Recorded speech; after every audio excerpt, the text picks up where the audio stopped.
मित्रांनो, मला कविता लिहायला आणि वाचायला आवडते.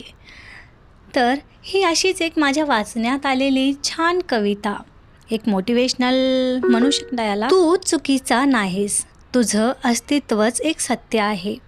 जगाच्या मापात बसत नाहीस, कारण तू माप नसून एक गाठ आहेस.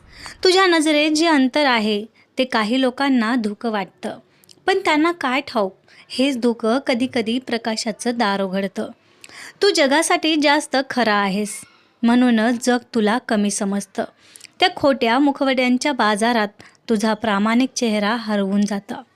तू नसल्यास कधी सर्वमान्य, पण तुझं खरं असणं मोठं आहे. कारण स्वप्न पाहणाऱ्यांपेक्षा त्यावर चालणाऱ्यांचं मन वेगळं आहे. तू चुकीचा नाहीस, फक्त या दुनियेच्या आरशात तुझं खरं प्रतिबिंब उमगणं बाकी आहे. तुझं खरं प्रतिबिंब उमगणं बाकी आहे.